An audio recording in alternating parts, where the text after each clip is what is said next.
परम मंगलकारी श्रीमद् भागवत महापुराण के परम आचार्य महानतम तत्वज्ञानी आत्मज्ञानी सद्गुरु श्री शुकदेव जी महाराज गंगा के किनारे शुकताल नामक तीर्थ में बट वृक्ष के नीचे बैठे हैं और पांडुनंदन सम्राट परीक्षित जी महाराज को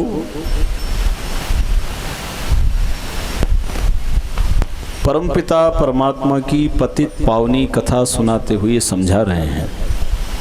राजन,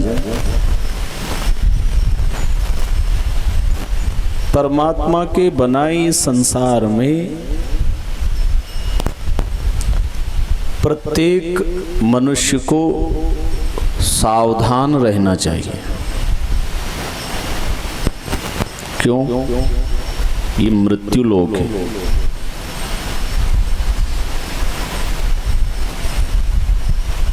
सावधान रहना ही साधना है। मेरे द्वारा ऐसा कोई काम न हो जावे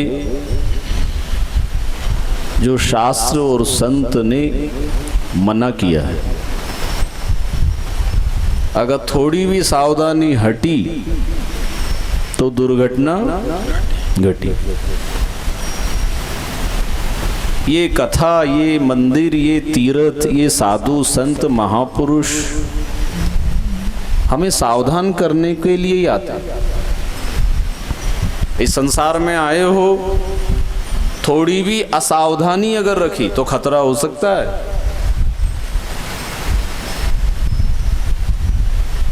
असावधान जो रहेगा झूठ बोल देगा, सावधान रहेगा झूठ नहीं बोलेगा।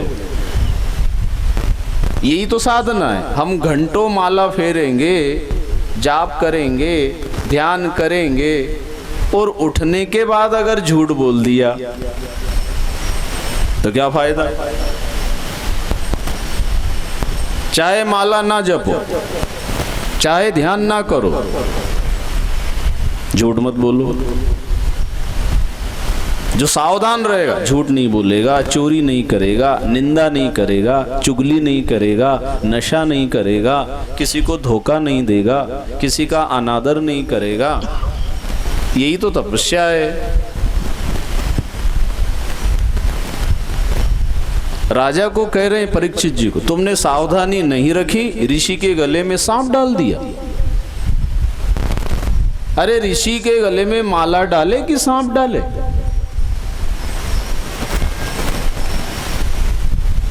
असावधान, असावधानी में गड़बड़ी हो जाती है। इसलिए हमेशा ध्यान रखो, सवेरे से शाम तक मैंने कहीं गलती तो नहीं की, कहीं मेरे से भूल तो नहीं हुई, मैं किसी को झूठ तो नहीं बोला, मैंने किसी की निंदा तो नहीं की। इतना ध्यान रख लो। ये सबसे बड़ी पूजा, ये सबसे बड़ा पाठ।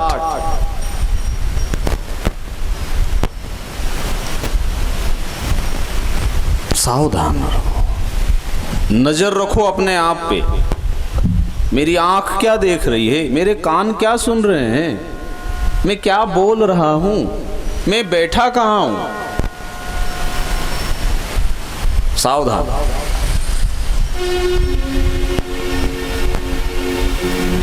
सावधानी पूर्वक जितना जीवन हम बिताएंगे वही सार्थक है, और असावधानी पूर्वक 100 साल भी जिंदे रहे कोई फायदा नहीं। अनजाने में ये दिन ऐसे बीतते जाएंगे असावधानी में, और सावधानी पूर्वक थोड़ा भी समय होगा तो हम उसको काम में लेंगे। राजा परीक्षित को 7 दिन बचे थे, सावधानी पूर्वक उसने 7 दिन का सदुपयोग किया और सदगति मिल गई। जितना समय हमारा अच्छे काम में बीतता है वही सार्थक है, बाकी तो सब बर्बाद है, बेकार गया। क्योंकि भगवान जी ये थोड़ी पूछेंगे आपने कितना धन कमाया, आपके घर में कितना सोना चांदी है, आपके घर में कितनी गाड़ियाँ हैं, आपके घर में कितना ट्रैक्टर है, आपके मकान कितने हैं। भगवान जी ये हिसाब किताब नहीं लेगा। भगवान जी क्या पूछेंगे, कितनी भागवत जी सुनी, कितना पाठ किया, कितना नाम स्मरण किया, तुमने कितना पुण्य के काम किए, तुमने समाज में जनता के बीच में कौन कौन से अच्छे काम किए, वो बताइए। इसलिए संतों ने कहा सुख की घड़ी सत्संग की, बाकी की बर्बाद, सब बर्बाद हो गए। और राजा परीक्षित भी महसूस कर रहे हैं कि मैंने इतनी उम्र राजपाट, सोना चांदी, हीरे जवाहरात, हाथी घोड़े में बर्बाद कर दी। वो तो 7 दिन का समय मिला और सच्चे संत सदगुरु की शरण में आकर के बैठ गए। तब वो ये महसूस कर रहे हैं जो सत्संग में बीते वही शुभ घड़ी है, जो सत्संग में बीते वही शुभ घड़ी है, जो सत्संग में बीते वही शुभ घड़ी है, जो सत्संग में बीते वही शुभ घड़ी है, जो सत्संग में बीते वही शुभ घड़ी है, जो सत्संग में बीते वही शुभ घड़ी है। इसी से तो सत्संग की महिमा बड़ी है, इसी से तो सत्संग की महिमा बड़ी है, इसी से तो सत्संग की महिमा बड़ी है, इसी से तो सत्संग की महिमा बड़ी है। जो सत्संग में बीते वही शुभ घड़ी है, जो सत्संग में बीते वही शुभ घड़ी है।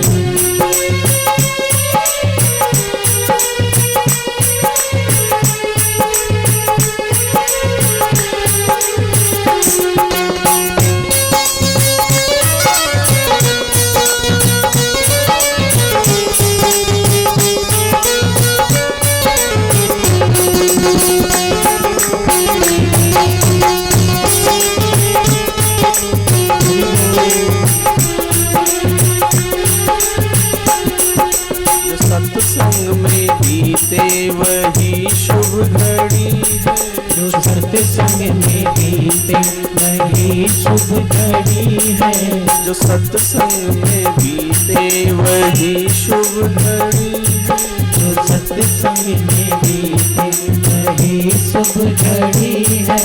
लगाता जो सत्संग के सागर में डुबकी, लगाता जो सत्संग के सागर में डुबकी, लगाता जो सत्संग के सागर में डुबकी, लगाता जो सत्संग के सागर में डुबकी, वही पाता मोती जो सुंदर लड़ी है, वही पाता मोती जो सुंदर लड़ी है, वही पाता मोती जो सुंदर लड़ी है, वही पाता मोती जो सुंदर लड़ी है, जो सत्संग में बीते वही शुभ घड़ी है, जो सत्संग में बीते वही शुभ घड़ी है। हरि बोल।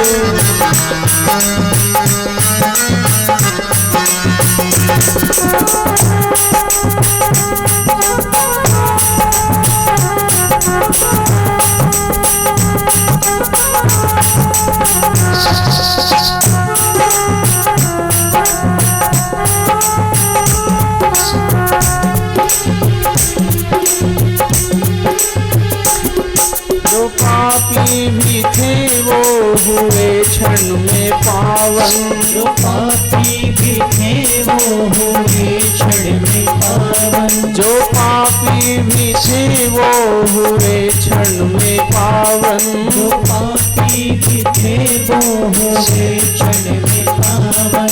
दया दृष्टि संतों की जिन पर पड़ी है, दया दृष्टि संतों की जिन पर पड़ी है, दया दृष्टि संतों की जिन पर पड़ी है, दया दृष्टि संतों की जिन पर पड़ी है, जो सत्संग में बीते वही सुख खड़ी है, जो सत्संग के बीते वही सुख खड़ी है।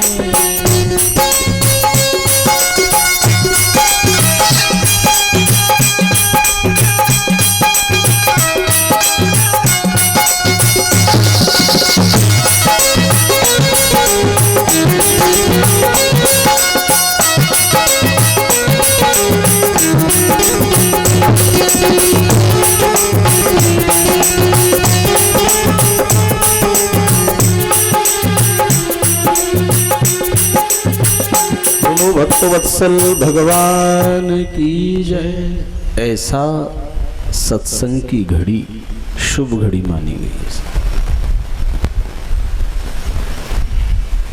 सत्संग नहीं मिलेगा तो झूठ का संग मिलेगा, सत्संग नहीं तो झूठ का संग, और झूठ का संग करेंगे तो कभी हमारा भला नहीं हो सकता। इसलिए वर्षों लंबी आयु भी अगर किसी को प्राप्त हो जावे, लेकिन अगर वो सावधान नहीं है तो झूठ के संग ही बर्बाद कर देगा सारी आयु। और सावधान है तो 2 घड़ी का भी समय वो सदुपयोग करेगा, बर्बाद नहीं करेगा। इसलिए हमारे महापुरुषों ने कहा है, सत्संग में बैठेगा तो अपने कल्याण की चेष्टा करेगा, अपना जीवन कैसे सफल हो इस बारे में थोड़ा विचार कर लेगा।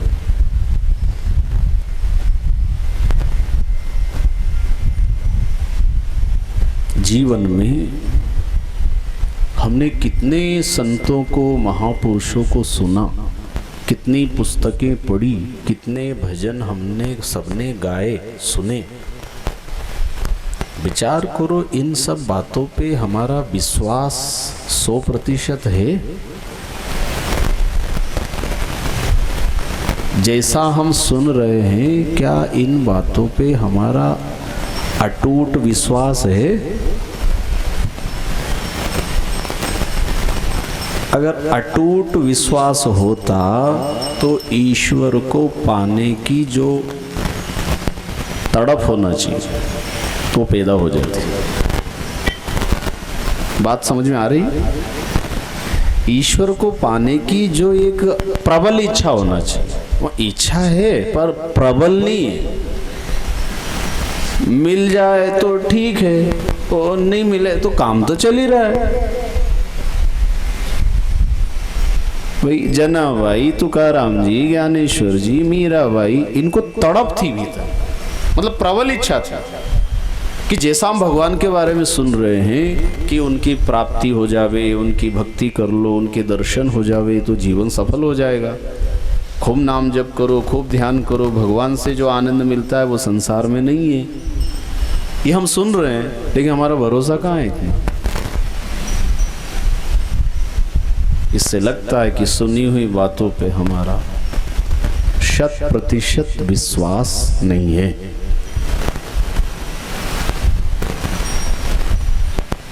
क्या करें इससे विश्वास बढ़े? जब बात तो सच्ची है, भाई हमारे संत महापुरुष झूठ तो नहीं बोलते। इसका मतलब यह है हमने अभी ठीक से नहीं सुना, मतलब सावधान होके नहीं सुना। सुनने में भी लापरवाही, आलस में सुनते हैं, सतर्क होकर के नहीं सुनते। इतने माइक लगे, स्पीकर लगे, इतना बोल रहे, फिर भी कभी कभी आपसे पूछा जाएगा तो ये कुछ समझ में नहीं आया, कुछ सुन ही नहीं दिया।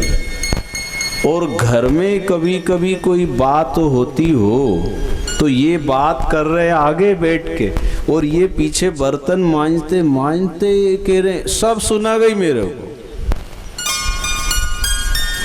सब समझ गए हमें, ये मेरी बुराई कर रहे हैं, ये मेरी चुगली कर रहे हैं, ये मेरे को बुरा बता रहे हैं। होता है ना? जबकि वहाँ कोई माइक नहीं लगा है, वो जबकि वो दरवाजा लगा के बात कर रहे हैं, इसके बाद भी इनको वो सब सुनाई दे गए जो इनके कोई काम की नहीं बात।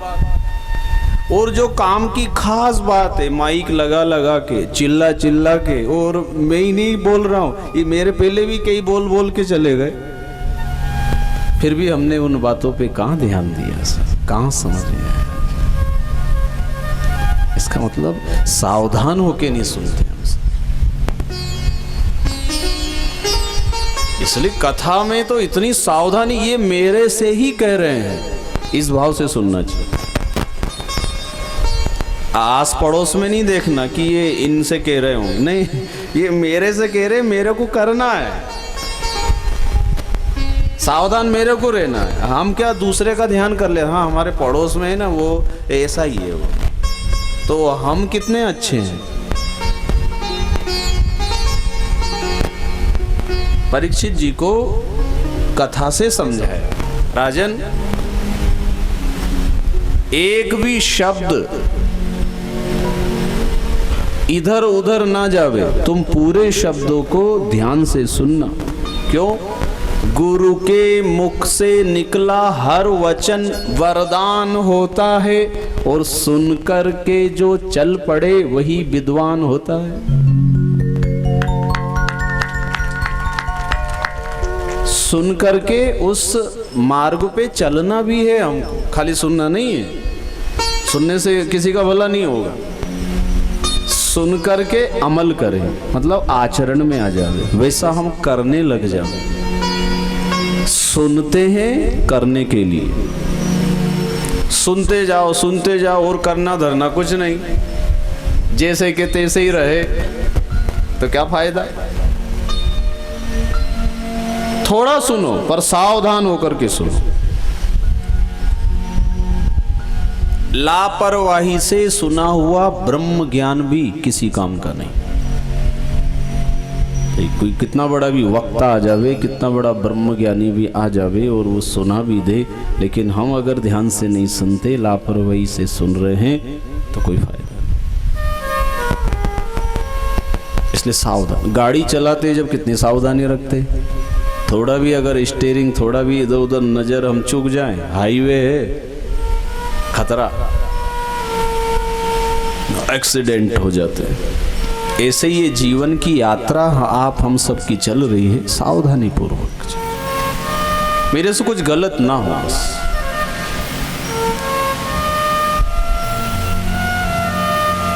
परीक्षित जी को शुकदेव मुनि ने कहा, राजन गलती तो तुमसे हो गई है, अपराध तो तुमसे हो चुका है, और इसका जो दंड है कि तक्षक नाग आएगा डसेगा, ये भी पक्की बात है, वो आएगा जरूर। खैर अब अगर तुम सावधान हो, अभी भी मौका है।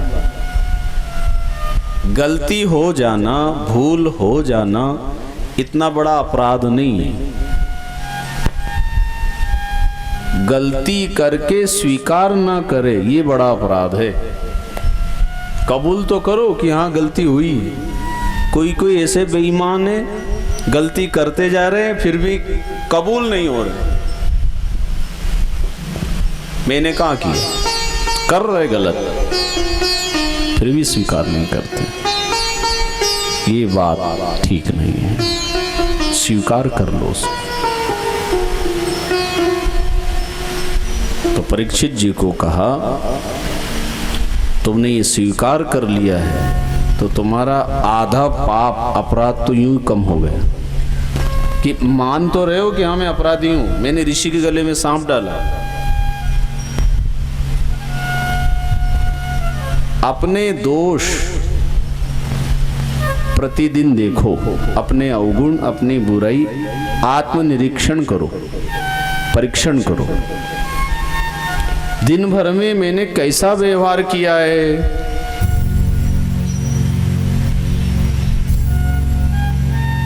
हम अपने आचरण पे, व्यवहार में ध्यान नहीं दे रहे। पूजा पाठ तो बहुत कर रहे, कथा भी बहुत सुन रहे, दान धर्म भी उसमें भी पीछे नहीं है, लेकिन आत्मनिरीक्षण करना। और फिर जो दोष दिखे उनको दूर करने के लिए ईश्वर से प्रार्थना करना, प्रभु मेरे अंदर लोभ बहुत है, आप कृपा करो। मेरे अंदर क्रोध है, मेरे अंदर ईर्ष्या है, ये दुर्गुण, ये बुराइयां, ये दोष अगर हम खत्म नहीं करेंगे तो मृत्यु के बाद भी ये दोष हमारे साथ लगे रहेंगे। इसलिए जीवन समाप्त हो उसके पहले अपनी बुराइयों को समाप्त करने की योजना बनाइए। इसका क्या फायदा है? ये जीवन भी अच्छा बीतेगा और अगला जन्म अच्छा होगा, क्योंकि इसी जीवन से अगले जन्म की तैयारी शुरू हो गई है। बात समझ में आ रही ना? इस जीवन में हम जैसा जी रहे, आगे की प्लानिंग शुरू हो गई है कि ये शरीर छूटते ही इसको किसी योनि में जाना। लेकिन लोग ना समझे से जी रहे। कोई ने तो क्या समझा है, यही जिंदगी है, बस खाओ पियो मौज करो। अरे इसके बाद भी है, हमारे शास्त्र, हमारे संत, हमारे महापुरुष हमें समझा रहे हैं पुनर्जन्म होता है। अब कोई ना माने तो क्या नहीं होगा क्या? तुम्हारे मानने से वो क्या उनका कानून कैंसिल कर देंगे क्या? भाई शास्त्र में लिखा है, वेदों में लिखा है, उपनिषदों में लिखा हुआ है। और कोई कह दे साहब मैंने तो कोई पढ़ा नहीं और मैं तो कोई जानता नहीं, मुझे तो मालूम है भी नहीं, तो आपको मालूम नहीं है तो क्या दंड नहीं मिलेगा? अगर कोई इंसान अपराध करता है तो इसी जीवन में पुलिस प्रशासन है, जेल है, पुलिस वाले हैं, दंड मिलता है। और वो अपराधी कह दे, वो मुजरिम ये बोल दे कि साहब मुझे तो पता नहीं, मैंने कोई कानून की किताब नहीं पढ़ी कि चोरी करने से कोई दंड मिलता है या हत्या करने से कुछ सजा मिलती है, मेरे को मालूम नहीं था, तो क्या वो छोड़ देंगे क्या? वो यही कहेंगे तेरे को नहीं मालूम है, कानून की किताब तूने नहीं पढ़ी है, लेकिन हमने सब पढ़ी, हमें सब मालूम क्या करना है, क्या दंड देना। इसलिए कर्म अच्छे करना है, ज्यादा कुछ सुनना नहीं है, ज्यादा कहीं समझना नहीं है, ज्यादा कोई ऐसा ज्ञान की आवश्यकता नहीं है। इतना ही जानना है, जो गलत है, जो बुरा है, जो अधर्म है, जो अन्याय है, जो पाप है, उससे बच जाओ बस। हमें ये पता चल जाए पंखे में करंट है, सावधान रहते ना। और दूसरे को भी कहते ए देखना दूर से है, ये इसमें करंट है, ये कूलर करंट मारता है, बचोगे ना। ऐसे बुराई से बचो करंट की तरह, लगेगा ही। और जिन जिन को लगा है ना, अरे बहुत खतरनाक, झंझनी हाथ में आ जाती है, झटका लगता है, फेंक देता है करंट। ऐसा कर्म 84 में फेंक देता है। वो परीक्षित को यही तो दुख, यही चिंता है। और कहा गुरुजी अब मैं क्या करूं, गलती तो हो गई, अपराध हो गया है, अब मुझे चिंता सतावे दिन रात, प्रभु जी कैसे तारोगे, मुझे चिंता सतावे दिन रात, प्रभु जी कैसे तारोगे, मुझे चिंता सतावे दिन रात, प्रभु जी कैसे तारोगे, मुझे चिंता सतावे दिन रात, प्रभु जी कैसे तारोगे, मुझे चिंता सतावे दिन रात, प्रभु जी कैसे तारोगे, मुझे चिंता सतावे दिन रात, प्रभु जी कैसे तारोगे।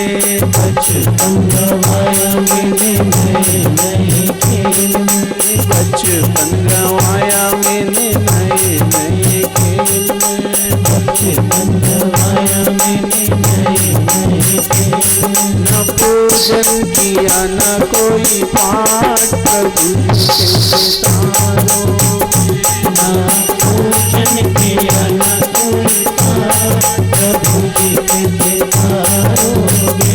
ना पूजन किया न कोई पाठ, प्रभु जी कैसे तारोगे, ना पूजन किया ना कोई पाठ, प्रभु जी कैसे तारोगे। मुझे चिंता सतावे दिन रात प्रभु जी कैसे तारोगे। मुझे चिंता सतावे दिन रात प्रभु जी कैसे तारोगे।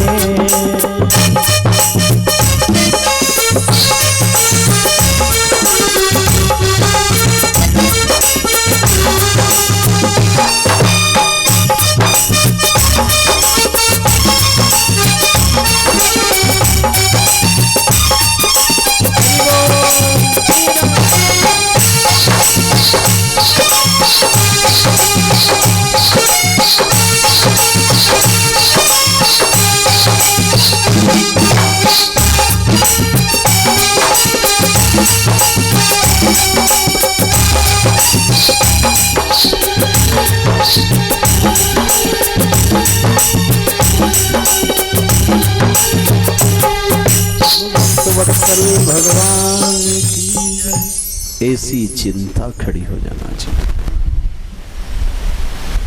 मानव जीवन इतना दुर्लभ हमें मिला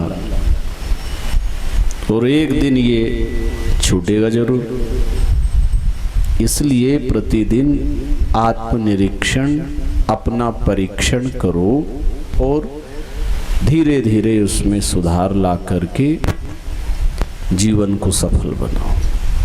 इसी जीवन से अगले जीवन की तैयारी होती है।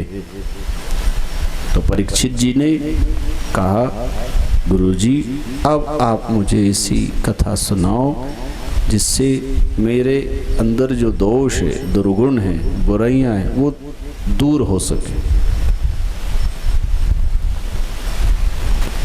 ज्ञान वही जिससे अज्ञान मिटे।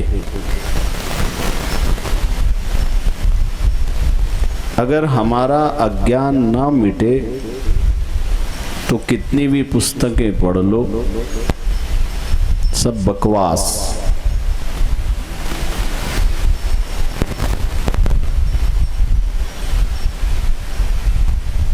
ज्ञान हमें दुनिया का तो बहुत है, दुनियादारी का, सोना चांदी का, कपड़े का, और भी एक्सपर्ट धरे बहुत लोग, लेकिन आत्मज्ञान अगर नहीं है तो सारा ज्ञान बेकार। चाहे आप अंग्रेजी ना जानो, मराठी ना जानो, हिंदी ना जानो, और कोई भाषा का आपको ज्ञान ना हो, तब भी अपना कल्याण आप चाहो तो कर सकते हो। क्योंकि भगवान जी भाषा में बंधा हुआ नहीं है।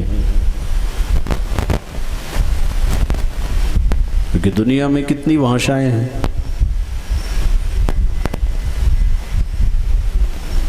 तो भगवान जी ने कोई ऐसी निश्चित शर्त नहीं रखी कि ये करना ही पड़ेगा तुमको।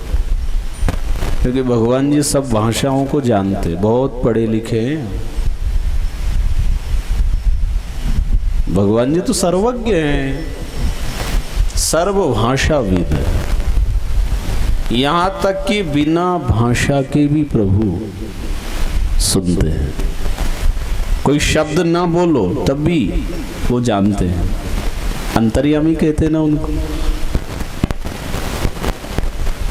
बिना बोले भी आपके मन के भावों को वो समझते हैं। चाहे आपको कोई स्तुति प्रार्थना ना आवे, लेकिन फिर भी आप हाथ जोड़कर मौन भी अगर बैठे और मन ही मन आप उन प्रभु का स्मरण कर रहे हैं, तो भी वो आपके भावों को समझते हैं। बोलने की भी जरूरत नहीं है। तो परीक्षित जी के मन के भावों को समझ करके सुखदेव मुनि जी कहते हैं, राजन तुम ईश्वर का ध्यान करो। ध्यान की विधि बताइए। रोज नित्य प्रति ध्यान करना चाहिए। कैसे करना, क्या विधि है उसकी? अब ध्यान में तो मन लगता नहीं है। मन ना लगे तब भी करो, बैठो तो। जैसे कथा में मन ना लगे तब भी आके बैठ गए। कभी तो कोई बात समझ में आ सकती है, कभी तो मन लगेगा। भजन में लगे, कीर्तन में लगे, आरती में लगे, और कहीं नहीं तो भोजन में तो लगेगा।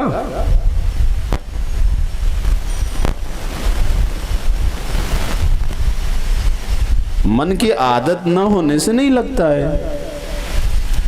बार बार करेंगे तो आदत बन जाएगी। भाई बार बार करने से लोगों की बुरी आदतें बन गई। बुरी आदत है, अच्छी आदत नहीं है। किसी को तंबाकू की, बीड़ी की, नशा की आदत बन गई उसको, तो एक दिन में थोड़ी आदत बनी उसकी, बार बार करता रहा। ऐसा बार बार नाम स्मरण करो, बार बार कथा सुनो, बार बार मंदिर जाओ, बार बार प्रभात फेरी में जाओ, बार बार नाम जप करो।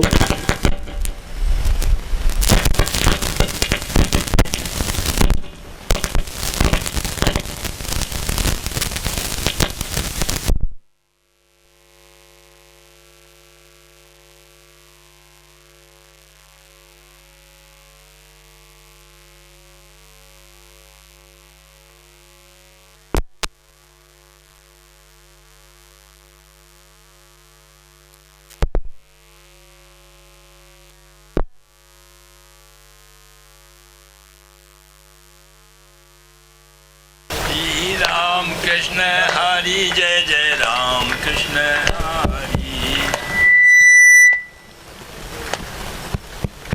श्री राम कृष्ण हरि जय जय राम कृष्ण हरि। राम कृष्ण हरि जय जय राम कृष्ण हरि। राम कृष्ण हरि जय जय राम कृष्ण हरि। हे राम कृष्ण हरि जय जय राम कृष्ण हरि। राम कृष्ण हरि जय जय राम कृष्ण हरि। राम कृष्ण हरि जय जय राम कृष्ण हरि। राम कृष्ण हरि जय जय राम कृष्ण हरि।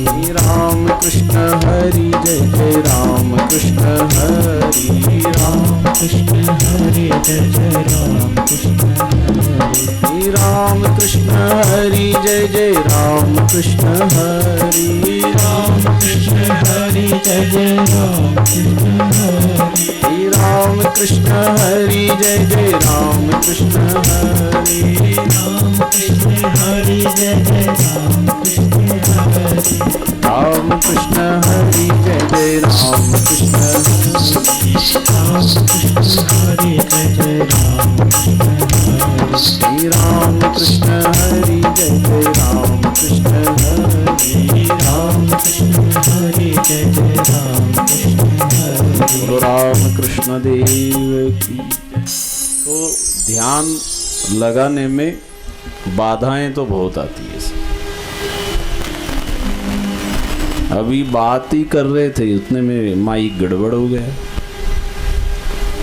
ये काम कठिन है, और करते रहेंगे ना, तो जो मन में बाधाएं आ रही हैं, धीरे धीरे फिर भगवान जी उन बाधाओं को हटा देंगे।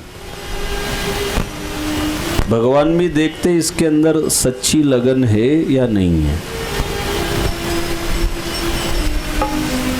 अगर सच्ची लगन है, सच्ची तड़प है, तो ईश्वर व्यवस्था करते हैं।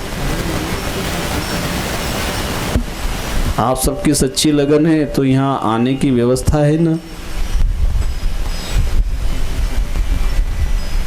चाहे दूर हो रही कथा, लेकिन भगवान जी ने व्यवस्था की है कि भाई सब तो जाने वाले कोई है नहीं। जिनकी सच्ची श्रद्धा नहीं है ना, अगर वहाँ नगर में भी करते तब भी वे आने वाले थोड़ी थे कोई।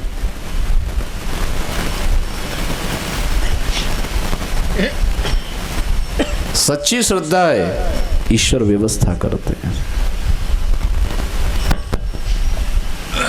ऐसा राजा परीक्षित जी को कहा, तुम्हारे अंदर अगर सच्ची श्रद्धा है तो मैं जो कथा सुना रहा हूँ ध्यान से सुनो, सावधान होकर के। अगर तुम्हारा मन नहीं लगता है ध्यान में, तो जहाँ भी मन जा रहा है इस संसार में, वो सारा संसार भगवान का ही एक रूप है, ऐसा मान लो। विराट रूप है ये सारा विश्व भगवान का रूप है, विराट रूप। जैसे इतना बड़ा मंडप बना हुआ है, ऐसा इतना बड़ा आकाश, धरती, झाड़, पहाड़, नदी, समुद्र, ये सब विराट रूप भगवान के अंदर ही है।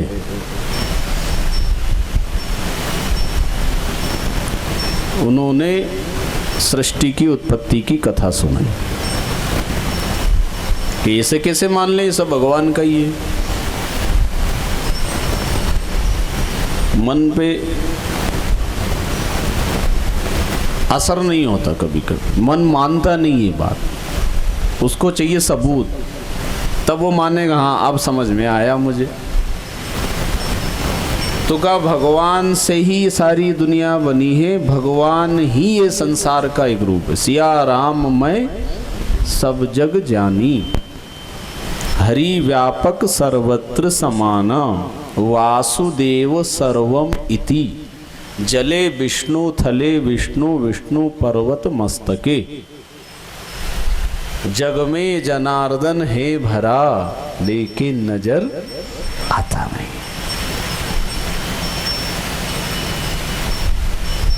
अब ये बातें हम सुनते हैं लेकिन समझ में नहीं आती, कैसे होगा, कैसे हम जाने, मतलब हमें शंका बनी रहती। कहीं कहीं ज़्यादा पढ़ लिखने के कारण भी एक ऐसी बीमारी हो जाती है, तर्क बहुत करेगा, उसकी बुद्धि तर्क बहुत करती है, शंका उसको होती है।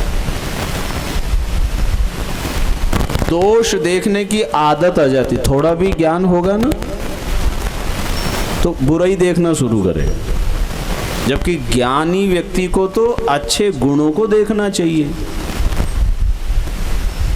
लेकिन आदत आ गई, एक बार भी अगर दोष देखने की आदत बन गई ना, तो आप संतों में भी दोष देखोगे, महापुरुषों में भी बुराई देखोगे, यहाँ तक कि भगवान में भी बुराई देखेंगे।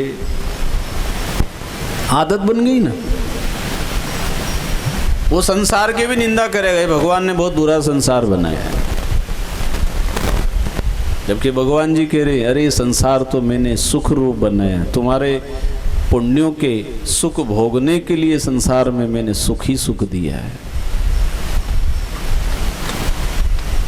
लेकिन बुराई देखने वाला देखता, हर इंसान में कोई ना कोई बुराई तो रहती ही है, तो क्या अच्छाई नहीं रहती? क्या अच्छाइयाँ भी रहती है, पर आदत नहीं है ना अच्छाई गुणों को देखने की, आदत बुराई देखने की बन गई।